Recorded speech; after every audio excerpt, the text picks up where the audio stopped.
Hello everybody and welcome back to Red Eagle Politics. Make sure you guys like this video down below and subscribe to the channel if you are new. So, we're currently less than 10 months away from the 2024 election. We are 4 days away from the first voting in 2024 with the Iowa caucuses. They will be taking place. Donald Trump will likely be a resounding victor of the Iowa caucuses, and he will likely be the Republican nominee. Joe Biden will likely be the Democrat nominee. There have been some talks and rumors about trying to replace Biden, but it's just getting a little bit too late for that, isn't it? And it seems like we're headed for a matchup redux of 2020 between Trump and Biden. And Biden's job approval is down significantly from where it was a couple of years ago. He is down there. His approval rating is just around 40%. In many polls, it's below that, and he is disapproved of by close to 60% of the population. And when you look at the issues like the economy, it's getting even worse for him. He's disapproved of by 21 points. On immigration, almost 30 points. Foreign policy, 22 points. Direction of the country, close to 70% of Americans say it's on the wrong track. Only 24%, or not even a quarter of Americans, say that the country is headed in the right direction. So what does this mean? It means that things are not boding so well for this current administration. And Biden's down in the polls to Trump. He's losing some swing states, like even Michigan in some polls, by like 8%. It's not looking too good for Joe Biden. So we're going to be filling out Joe Biden's worst case scenario or Donald Trump's best case scenario for the 2024 presidential election. But first, I do have to tell you guys about our very good friends over at Patriot Gold. Gold has soared past $2,000 an ounce. Wars in Israel and Ukraine and rate cuts on the table are fueling gold's meteoric rise. CEOs of JP Morgan and BlackRock pointed out similarities to the 70s, where we had the Iran hostage crisis, war in the Middle East, and stagflation, and gold went from $158 an ounce in 1974 to $850 an ounce in 1980. Meanwhile, our national debt is skyrocketing higher. In 2010, our debt was $13 trillion, gold $1,000 an ounce. And now our debt's $33 trillion. Gold in 2023 hit $2,000 an ounce, a direct correlation. Donald Trump warned that the U.S. dollar no longer being the world standard will be our greatest defeat in 200 years, so call the proud Americans of the Patriot Gold Group today before it's too late. Mention Red Eagle Politics and you'll always get best-in-class service from Patriots Protecting Patriots. Their consumer affairs top-rated gold IRA dealer for 7 years in a row, and Patriot Gold Group has the No Fee for Life IRA where your IRA or 401k can be in physical gold and silver, and you may be eligible on qualifying rollovers.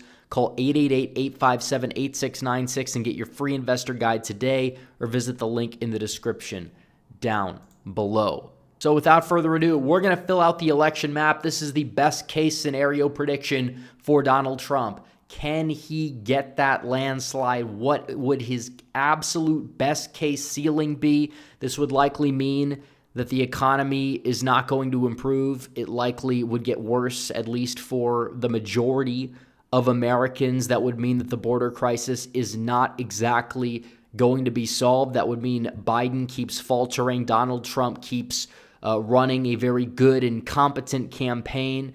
And we're going to fill this map out. And also the third-party vote share. What will that be? If it's higher, usually will take more votes away from Biden than it would Donald Trump, which would help Donald Trump increase his margin of victory and put states like Minnesota, possibly even like New Mexico, New Hampshire in play. So we're going to fill this map out here. We're going to start off with a lot of these safe blue states, but we're going to kind of fill in certain different shades. For example, California, that's going to be safe blue, even though the margins will get closer. Same thing with Washington. Oregon, just because of the third parties, it was like, 10.1% in 2016. We're going to put this one possibly a little bit below that, just based off of the fact that Biden's actually more unpopular than Hillary Clinton was back then. Donald Trump, meanwhile, his approvals have not really fallen. If anything, they've gone up a little bit. His favorable rating is in the low to mid 40s, but that's still significantly higher than Joe Biden's. Also Hawaii, that'll be safe blue, even though it could get closer. Colorado, will put that one as likely blue. Some of these states up here in the Northeast are still going to stay in the safe column. But New Jersey, I think that one you could put in the likely blue column. Same thing with Connecticut, as well as New York. We've seen some polling that has New York within 10 points, and Donald Trump has said he's going to contest New York. I don't think he's going to contest it as much as he's going to contest a state like Pennsylvania, but he knows that there are some implications down ballot. There are a lot of competitive House races, and I think that him focusing on that is kind of the main reason why. So you look at that there. New York will be in the likely column. In the best case scenario, Illinois, even, it's tough, but assuming you run it up downstate, you make inroads a little bit in the city of Chicago with Hispanics, you see black turnout dip, you see the third-party vote share grow in the suburbs. Yeah, it's possible it could be like, 54-44, and Trump could clear the threshold to make it a likely blue state. Same thing with Maine's 1st district there. So already Biden out of the gate, 191 with the safe states. All of these states would be safe, red, by the way, including Texas and Florida in a best-case scenario. Yes, Donald Trump could win them by more than 10 just because Biden is that unpopular. Trump would also take Iowa, Ohio, Alaska by 10 points or more in a best case, and every district in Nebraska except the 2nd. He would take Maine 2nd by a safe margin there. And already you're looking at this map, and the map is looking a lot more favorable to Donald Trump out of the gate. So a lot of these swing states are going to be a little bit more subjective, and we're going to start off on the East Coast and work our way west, filling this out here.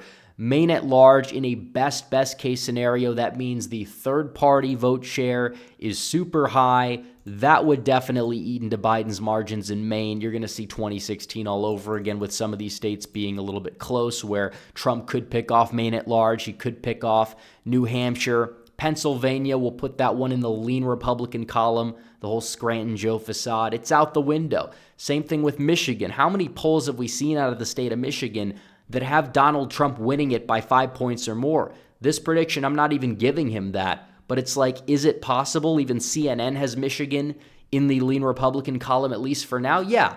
I mean, it's entirely possible Trump could win Michigan by 2 to 5 points because the state has a very economic-centric focus.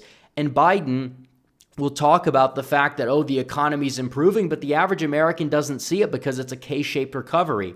And that is going to impact the everyday voter. They can barely afford to buy groceries.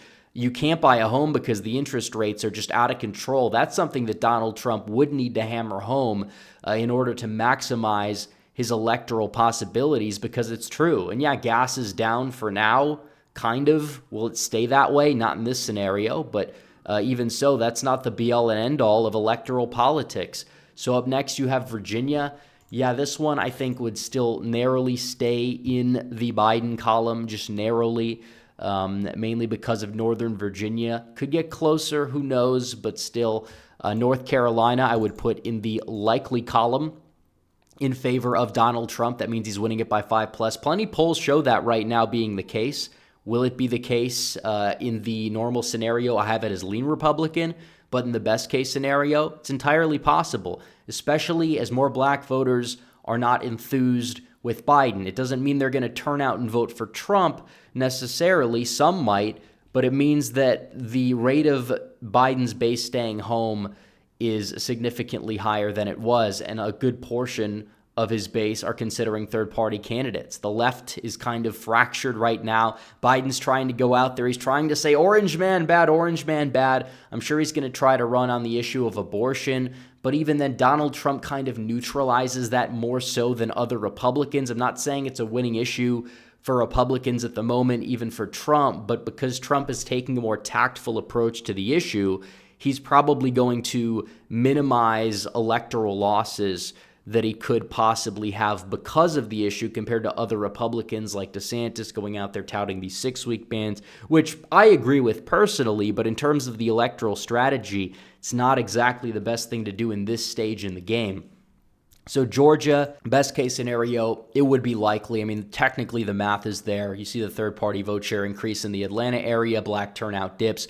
That's basically what the Democrat constituencies are in a lot of these states in the Sun Belt. So even if Biden tries to run on like abortion in Georgia, not going to work out for him so well as it would like trying to energize voters in like Washtenaw County, Michigan. But even then, most voters in Michigan, they care about the economy first and foremost. And with Biden on the ballot, with Trump's base being energized, which is not usually the case in like a midterm year, well, that would mean that Biden would be in some hot water there. And that would also carry over to a state like Wisconsin, where you have a very large white working class population, and that third-party vote share in the far left base kind of fractured in a place like Madison, black turnout dipping in Milwaukee. Yeah, that could give Trump Wisconsin by 5+ easily, and it also could flip Minnesota for the first time for any Republican since going all the way back to 1972. Not even Reagan won it. Now, is it likely? Probably not, but with the third-party vote share potentially being high, that's how Republicans are competitive in Minnesota. Compare 2016 to 2020 and get back to me on that, because it's true. It holds up. Nebraska's second in this scenario. Yeah, third-party vote share could make it a slightly red district for Donald Trump. I don't think it's all that likely, but it's entirely possible. New Mexico, again, this is a state that's kind of weird and it's unpredictable, but it would be massive to see an 11-point shift.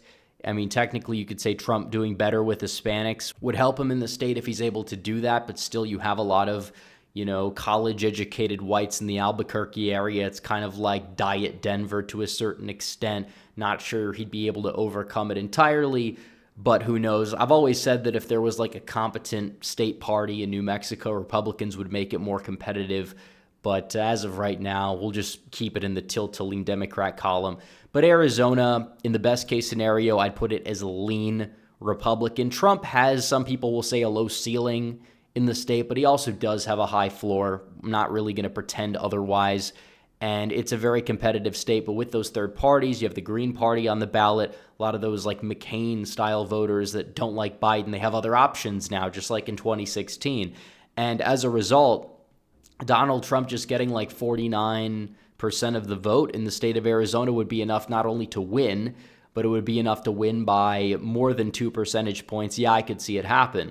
And then Nevada, given trends in the Vegas area, given the fact that the state's demography is a little bit different than Arizona in terms of who's moving to the state, because you have more conservatives from California moving there, but also your largest constituencies are the constituencies nationwide that are moving right. Your blue-collar white voters, your Hispanic voters, etc.